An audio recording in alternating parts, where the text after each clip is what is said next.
ছোট্ট বন্ধুরা, কেমন আছো সকলে? আজ নিয়ে এসেছি এক মহামানবের জীবনী। কার কলমে? সুকুমার রায়ের। আর তার নাম সক্রেটিস। তাহলে চলো জেনে নিই প্রথম পর্বে তার পরিচিতি। সে প্রায় 2500 বছর আগেকার কথা। গ্রিস দেশে এথেন্স নগরের একটি গরিবের ঘরে একটি কুশ্রী ছেলের জন্ম হয়।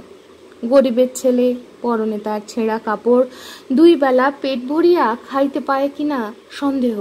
সে আবার লেখাপড়া শিখিবে কি রূপে? সে পাথরের মূর্তি গড়িতে পারিত, তাই বেচিয়া এবং অবসর মতো লোকের কাছে 2 কথা শিখিয়া মানুষ হইতে লাগিল। এমন সময় ক্রাইটো নামে একটি ধনী লোক এই ছেলেটির সঙ্গে আলাপ করিয়া তাহার মিষ্ট ব্যবহারে এত খুশি হইলেন যে তিনি তখনই নিজের খরচে তাহার পড়াশোনার ভালো ব্যবস্থা করিয়া দিলেন। সকলেই ভাবিল গরিবের ছেলে ভালো লেখাপড়া শিখিয়া এইবার একটা ভালো চাকুরি বা ব্যবসা করিবে। এথেন্স নগরে তখন একদল লোক থাকিত, তাহাদের ব্যবসা ছিল পণ্ডিতি করা। তাহারা লোকের কাছে পয়সা লইয়া আড্ডা খুলিত এবং সেখানে বড় বড় কথা আওড়াইয়া চুল চেরা তর্ক করিয়া নানা রকম বিদ্যার ভরং দেখাইত। তাহাদের বলচালে ভুলিয়া লোকে মনে করিত, না জানি তাহারা কত বড় পণ্ডিত। একটু বয়স হইলেই সেই গরিবের ছেলে এই পণ্ডিত মহলের পরিচয় লইতে আসিলেন। মুখে মিষ্টি মিষ্টি কথা, নিতান্ত ভালো মানুষটির মতো আস্তে আস্তে প্রশ্ন করেন, যেন তিনি কিছুই জানেন না। কিন্তু তাহার প্রশ্নের ঠেলায় পণ্ডিতের দল অস্থির হইয়া পড়িলেন। তাহার সঙ্গে তর্ক করিতে গিয়া একজন পণ্ডিত এমন নাকাল হইয়া আসিলেন যে দেখিতে দেখিতে তাহার নাম চারিদিকে ছড়াইয়া পড়িল। খালি পা, মোটা কাপড় পরা, খাঁদা বেঁটে গরিব লোকটিকে রাস্তায় ঘাটে সকলেই চিনিয়া ফেলিল।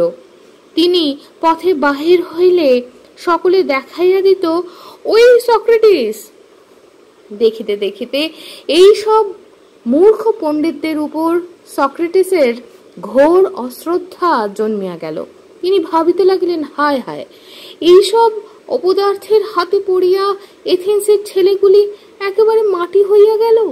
ইহারা কেবল কথা কাটাকাটি করিতে শিখিল, কেহ জ্ঞান লাভ করিতে চায় না, মানুষের মতো মানুষ হইতে চায় না, শুধু লোকের কাছে নাম কিনিতে চায়, ছলে বলে ক্ষমতা জাহির করিতে চায়।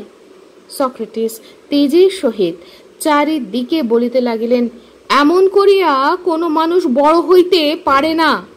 কেবল টাকা করিও যশমানের জন্য ছুটাছুটি করিও না, ধর্মপথে থাকো এবং জ্ঞান লাভ করো, নহিলে তোমরা অধঃপাতে যাইবে।